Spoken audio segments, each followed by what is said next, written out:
Que a tão preciosa graça de Jesus Cristo seja tão realidade na sua vida. Seu Deus é bom e a misericórdia dele dura e dura para sempre.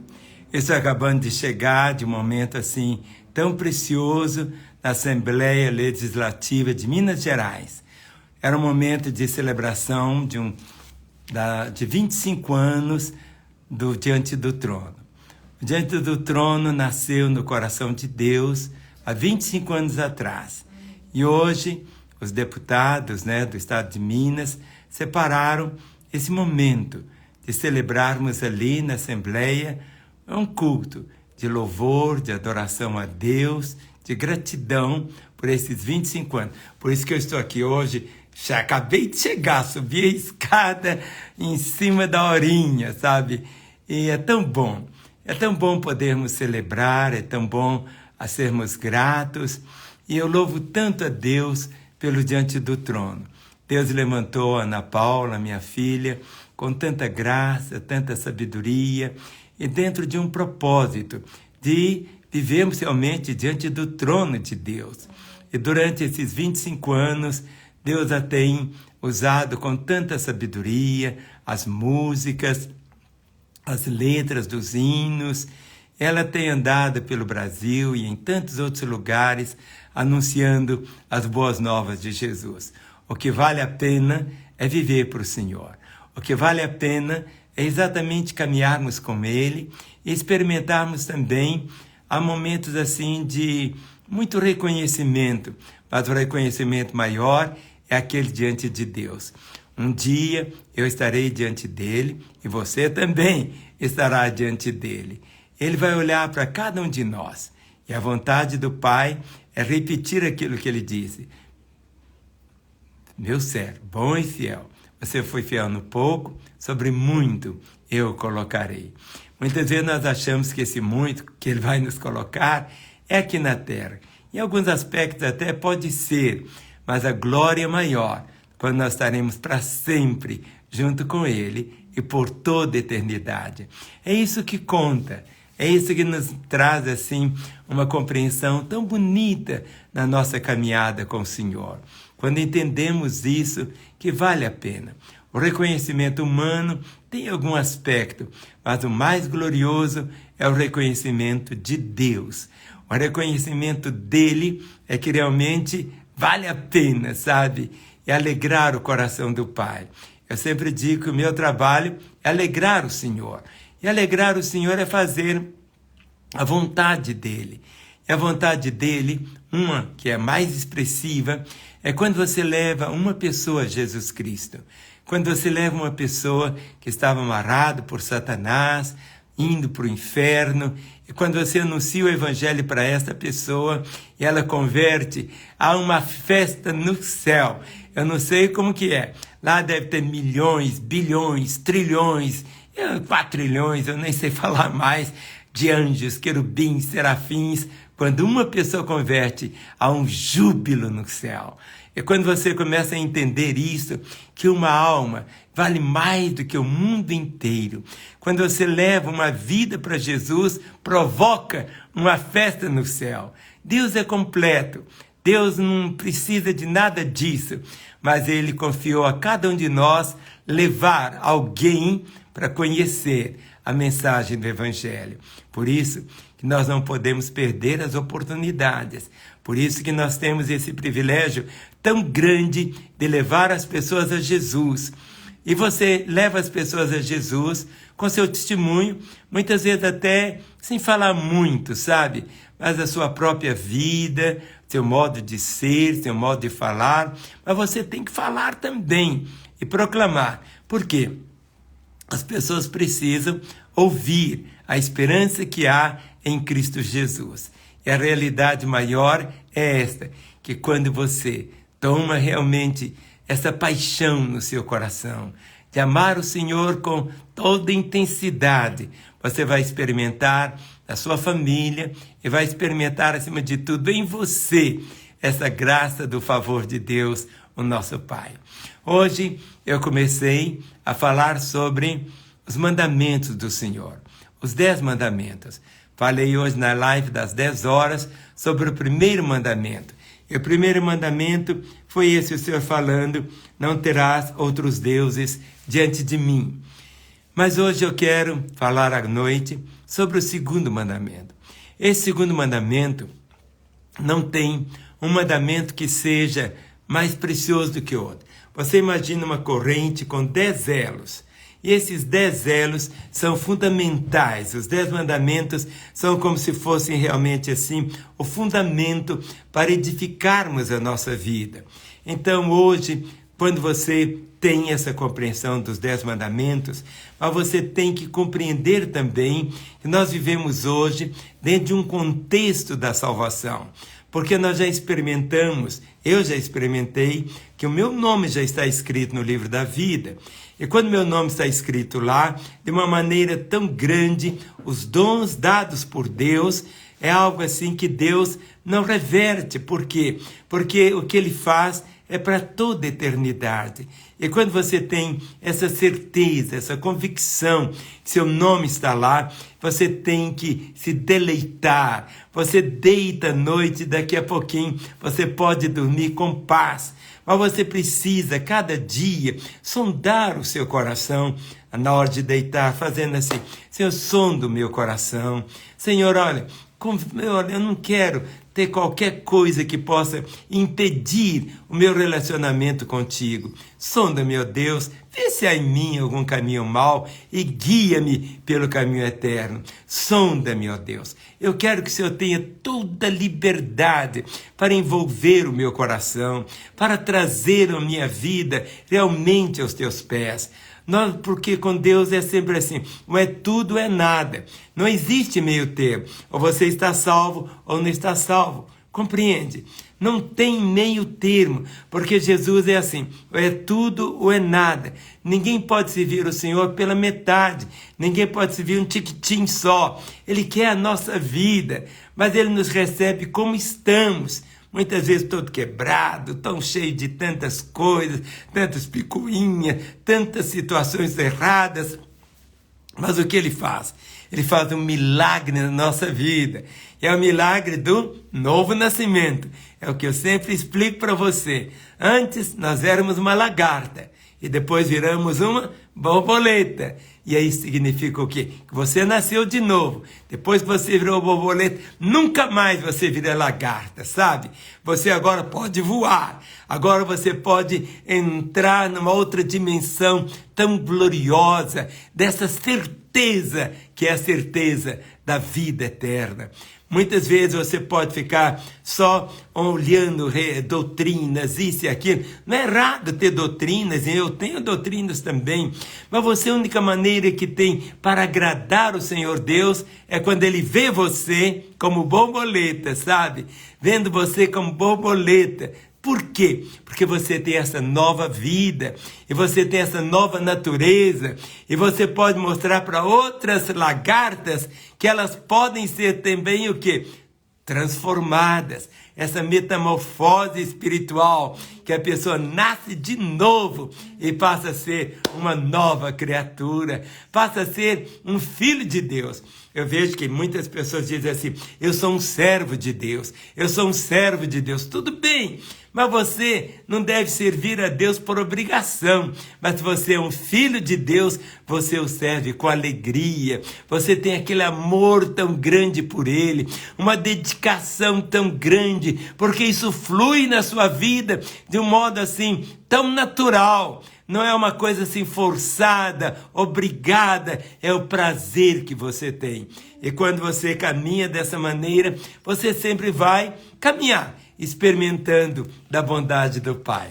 Hoje pela manhã eu falei do primeiro mandamento, quando o Senhor disse assim: eu sou o Senhor teu Deus, que te tirei da terra do Egito, da casa da servidão. E o primeiro mandamento dos 10 é assim, em Êxodo 20, não terás outros deuses diante de mim.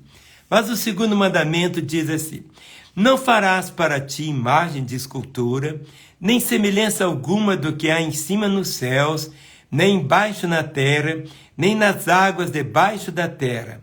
Não as adorarás, nem lhes darás culto, porque eu sou o Senhor teu Deus, Deus zeloso, que visita a iniquidade dos pais nos filhos, até a 3ª e 4ª geração daqueles que me aborrecem, e faço misericórdia até 1000 gerações daqueles que me amam e guardam os meus mandamentos. Este é o 2º mandamento.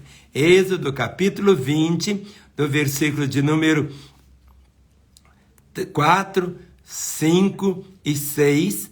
Aqui está o 2º mandamento dos 10 mandamentos. Ele começa a dizer: não farás para ti imagem de escultura, nem semelhança alguma do que há em cima nos céus, nem embaixo na terra, nem nas águas debaixo da terra. Não as adorarás, nem lhes dará culto, porque eu sou o Senhor teu Deus, Deus zeloso, que visita a iniquidade dos pais nos filhos, até a 3ª e 4ª geração daqueles que me aborrecem. E faço misericórdia até 1000 gerações daqueles que me amam e guardam os meus mandamentos. Nós não podemos fazer, aqui o Senhor diz, nós não temos diante de nós nenhuma imagem de escultura, porque é um mandamento do Senhor. Porque muitas vezes a imagem de escultura, ela não é a vontade de Deus o Pai, porque nós não conseguimos fazer uma imagem que possa expressar o próprio Deus. E uma imagem de escultura, muitas vezes pode ser uma obra de arte, alguma coisa assim tão bonita. Muitas vezes pessoas fazem, mas ele começa a transferir a realidade do próprio Deus, porque o seu Deus é um espírito. Deus é um espírito, entende? Deus é espírito e a nossa adoração a Ele é em espírito e em verdade. Nós não precisamos fazer uma imagem de Jesus Cristo, nada disso. Nós adoramos a Ele em espírito e em verdade. Eu não preciso ter olhos naturais diante de uma imagem para saber de Jesus Cristo, não. A imagem pode ser de ouro, de prata, pode ser feita de diamantes, pode ser feita de uma estátua muito grande. Mas o Senhor disse: não faça isso não, porque você não precisa fazer isso. Eu sou o Senhor teu Deus. E ele diz: não farás para ti mais de escultura, nem semelhança alguma do que há em cima no céu, nem embaixo da terra, nem nas águas debaixo da terra. Então você nunca vai precisar fazer nenhuma imagem. Sabe assim, um cego pode adorar a Jesus de uma maneira tão intensa, adorando o Senhor sem nunca ter visto uma imagem de escultura. Porque ele diz assim: para não adorarmos e não darás culto. Porque Deus é um Deus zeloso. Porque muitas vezes a pessoa olha mais para um objeto do que o próprio Senhor Deus. E Deus quer que nós o adoremos em espírito e em verdade. Nós não precisamos olhar com esses olhos, porque nós não conseguimos ver Deus assim. Nós não conseguimos ver Deus. Jesus, ele veio. Deus se encarnou. Deus veio até nós. Sabe, Deus veio até nós. Jesus Cristo veio e se tornou carne como nós. Mas ele morreu, ressuscitou, está na glória com o Pai. Eu não preciso ver uma imagem de Jesus Cristo para falar com ele, porque muitas vezes as pessoas se prostram diante de uma imagem de Jesus Cristo e falam com ele, mas não é assim que é a vontade do Pai. Porque você pode fechar os olhos, um cego pode falar com Jesus de uma maneira tão gloriosa, e você pode ter essa comunhão com ele, esse relacionamento com ele, da mesma maneira que os discípulos tiveram, aqueles que tiveram o privilégio de viverem há 2000 anos atrás, quando Jesus estava aqui em carne. As pessoas tocavam nele e tantas coisas assim, mas ele ascendeu os céus, mas agora ele continua aqui. E a promessa que ele disse é assim: eis que estarei convosco todos os dias até a consumação dos séculos. Então você não precisa prostrar diante de uma imagem de Jesus Cristo, que se diz Jesus, porque nós não temos a visão como era Jesus, o tamanho dele, como era isso. Eu sei que ele disse, olha, não, você vai me adorar sempre em espírito e em verdade. Então, em qualquer lugar, eu quero estar com você. Em qualquer lugar, eu quero que você me adore. E em qualquer lugar, eu quero que você tenha relacionamento comigo. Em qualquer lugar. Então, você não precisa ter uma imagem achando que aquela imagem é a imagem de Jesus. Não, não é. E você sabe disso também. Mas agora, você precisa ter a liberdade que Jesus trouxe para todos nós, porque nós podemos ter essa comunhão com Ele, e é uma comunhão espiritual. Meus olhos, eu confesso a você, eu nunca vi a face de Jesus. Nunca. Mas desde o dia 16 de maio de 1966, quando eu disse, Jesus, entra na minha vida, Ele entrou. Eu tenho essa convicção que Ele mora em mim. E quando eu oro, eu falo com Ele. Eu falo em voz alta, eu falo no silêncio do meu coração. Compreende? Porque a nossa vida, no natural, eu sou o dia todo respirando. Eu não sei, eu nunca vi o vento. Mas não é porque eu nunca vi o vento, eu nunca vi o ar, é que eu não respiro. Não, eu sei que eu estou aqui envolvido pelo ar. E eu sei que Ele me mantém o meu corpo. Assim também, a presença de Jesus, você não precisa ter uma imagem dEle para reconhecer que Ele está com você. Você pode ter, de uma forma tão livre, estar sempre ligado a Ele. Mas agora, a coisa mais maravilhosa, que não é o seu esforço para estar com Ele, é a sua convicção que Ele está com você. Está compreendendo? Esta convicção que Ele está com você e em você. Quando uma pessoa entrega a sua vida a Jesus, Ele diz, eis que estou à porta e bato. Se alguém ouvir a minha voz e abrir a porta, eu entrarei. Sabe, no momento quando você ouviu o Evangelho e abriu a porta da sua vida, e quando nós falamos coração, coração não é essa bomba que joga o sangue, não é isso. O nosso coração é o nosso ser espiritual. Entende? E nós colocamos essa expressão coração porque é o centro da vida. Entende? Enquanto nosso coração está pulsando, eu tenho vida. Entende? Eu tenho vida. O que significa isso? É a minha relação com o Pai. E Jesus agora mora na minha vida. E por que Ele mora na minha vida? Eu vou viver com Ele. Então aqui quando a palavra diz que você não precisa ter quadros de Jesus. Compreende? Você se alimenta dele através da palavra. Você o conhece através da palavra. Você, de uma forma tão grande, passa a ter intimidade com ele. Você o ouve através da palavra. Pode acontecer, e muitas vezes acontece, que ele vai falar ao seu coração. Ele pode falar. Ele fala em sonhos conosco, fala. O Espírito Santo, e sabe o que o Espírito Santo faz? O Espírito Santo é Deus. É o Espírito Santo que nos leva a conhecer o Senhor mais ainda.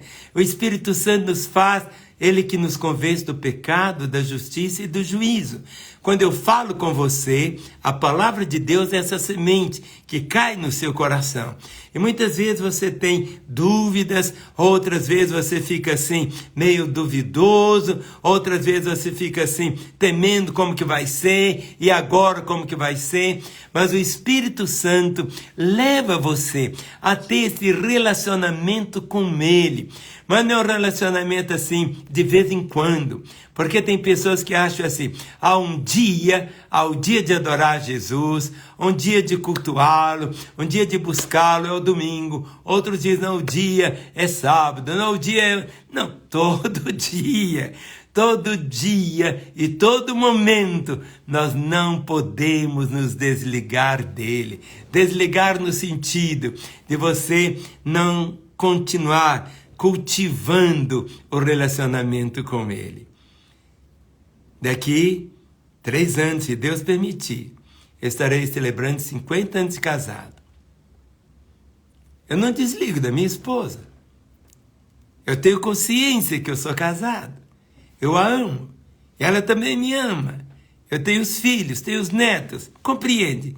Então, algo que é assim tão bonito, essa caminhada que você tem com o Senhor, mas é uma caminhada para cada dia, é uma caminhada para cada momento.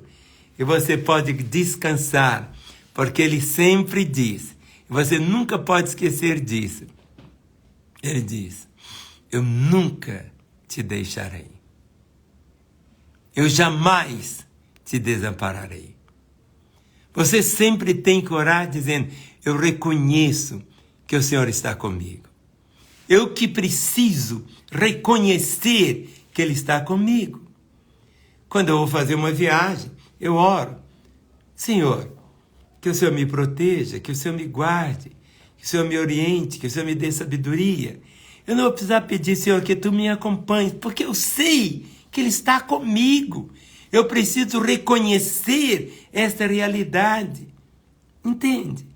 Quando você vai no hospital e vai fazer uma operação, eu mesmo já tive operações delicadíssimas, muitas, e situações delicadas.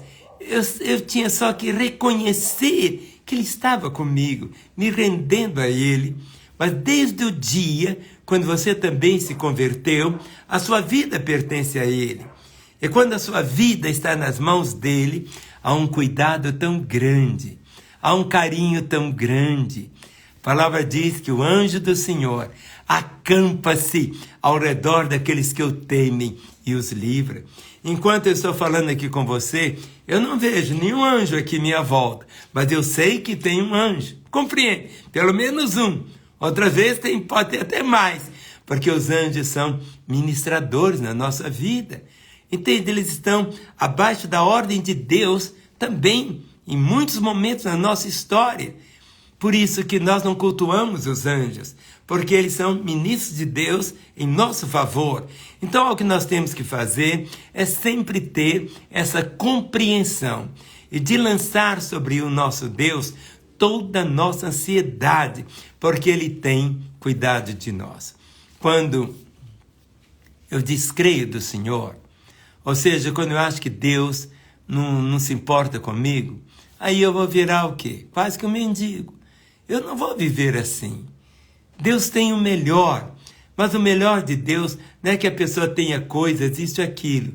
Quando você tem essa comunhão com Ele, você tem tudo, tudo. E eu sempre digo, o versículo da Bíblia, é Deus falando assim, eu nunca vi o meu servo desamparado, nem a sua descendência mendigar o pão. Um servo de Deus nunca vai mendigar o pão. Sabe por quê?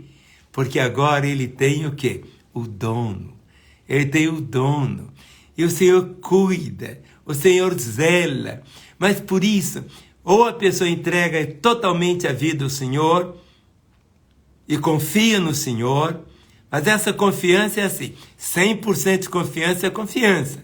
99% de confiança é 0% de confiança. Então, quando nós nos entregamos ao Senhor, muitas vezes as pessoas antes de converterem têm determinados hábitos, determinados costumes, determinadas maneiras, agem de uma maneira que não devia ser. Mas agora, depois que veio para Jesus, você tem tudo, sabe? Tudo. Mesmo quando Jesus falou, olha, não preocupe não. No mundo você vai passar por aflições. Você vai passar por aflições muito grandes. Você vai passar por muitas aflições. Vai passar por aflições. Mas ele diz, você tem que ter bom ânimo. Porque ele diz, eu venci o mundo. Então o que é bom ânimo? É você continuar crendo. É você continuar confiando. É você vibrar. Mesmo naqueles momentos assim, que tu está fazendo careta para você. Você tem que continuar. Sabe, Jesus falou, aquele que põe a mão no arado, não olhe para trás. Então você que está caminhando com Jesus, não olhe para trás, vai caminhando. Mas muitas vezes você quer caminhar com velocidade. Não, caminhe no ritmo que Deus trouxer para você. o ritmo que ele trouxer para você. Eu tenho 74 anos. Eu não tenho o mesmo ritmo que meu filho André tem, que é bem mais novo do que eu, fisicamente, compreende? Na vida com Jesus é isso. Você não pode se esquecer de quem você é. É a sua identidade que determina quem é você. E quando você se vê como um filho de Deus, não é como um servo de Deus. O servo serve, mas o filho é totalmente diferente. O filho, o pai abraça. O filho é filho, entende? É verdade que muitas vezes o pai corrige o filho. E nós temos que ter correção. O pai admoesta. O pai chama para o caminho. E muitas vezes situações que você achava que você ia fluir tanto, mas Deus sabia que lá na frente aquilo iria destruir você, Ele coloca no seu coração para não avançar. E você precisa ter essa sensibilidade espiritual, bem simples, de ser guiado pelo Senhor. Seu casamento pode ser uma desgraça, mas ele pode ser algo tão glorioso. Compreende? É uma escolha. Muitas vezes seu corpo, ele pode ficar velhinho, como eu estou ficando velho. Muitas vezes pode adoecer. Mas o que acontece? Você tem uma confiança. E agora você tem que ter essa compreensão. É viver o quê? Cada dia. E procure fazer de cada dia, não é seu último dia, mas o melhor dia do que antes era. Hoje estamos terminando um dia, mas amanhã pode ser mais glorioso que hoje. Amanhã você pode sentir seu casamento mais fortalecido, ver os seus filhos te amando mais, você amando mais seus filhos, ou você tomando determinadas posições. Mas você tem que fazer essa entrega, e essa entrega é absoluta. Não pode se entregar aos pouquinhos. A palavra diz entrega, mas entrega mesmo o seu caminho ao Senhor, sua vida ao Senhor. Entrega o seu caminho ao Senhor, confia nele. E ele, sabe o que ele vai fazer? Ele te servirá. Mas Deus me servir? Nós o servimos. Muitas vezes é uma gotinha, mas Deus derrama sobre nós um oceano. Ele nos abençoa. Tudo que Ele deseja é ver você experimentando do carinho, do amor, da bondade, da misericórdia e da fidelidade dEle. E ao mesmo tempo, transformando você, como Ele diz, que você tem que ser o sal da terra. Não apenas para você conservar a sua fé, mas provocar sede. O sal provoca sede. As pessoas em sua volta vão ter sede, vendo a sua vida, vendo a sua família, vendo a paz do seu coração, vendo muitas vezes algo assim que você tem, essa confiança que o seu nome já está escrito no livro da vida. É isso que traz o maior patrimônio que eu tenho na vida. A maior riqueza que eu tenho é saber que o meu nome está escrito no livro da vida. Eu queria ficar com você aqui até de manhã, mas só tenho um minutinho agora. Eu me alegro tanto em ver você. Não sei quem é você, mas para mim é um privilégio tão grande, porque você é essa pessoa tão preciosa aos olhos de Deus. Deus te ama tanto, tanto, tanto, que você nem imagina. E me traz aqui só para falar com você isso. Se aproprie desta bênção. Amanhã, se Deus quiser, ao meio-dia, eu quero fazer uma live. E às 10 da noite também, se Deus quiser. Mas eu gostaria de olhar amanhã para alguém que eu nunca olhei. Eu olho para você, mas eu gostaria de olhar também para alguém que eu nunca olhei. Eu não estou atrás de seguidores, nada disso. Pode ter uma pessoa só aí, porque eu só olho para uma pessoa. Mas você pode trazer alguém para poder olhar para ela e falar ao coração dela o quanto Deus a ama, como Ele pode perdoá-la, zerar tudo e ter um recomeço tão glorioso, chamado novo nascimento, e ter o privilégio de ser cheia do Espírito Santo e ter o nome escrito no livro da vida. Tenha uma noite maravilhosa. Fale com o Senhor. Peça a Jesus: Senhor, quero até sonhar com o Senhor hoje à noite. Tenha toda essa liberdade. Continue guardando no seu coração o amor do Senhor e a fidelidade dele. Tenha uma noite maravilhosa. Eu não posso te dar um abraço, mas posso te mandar um beijo.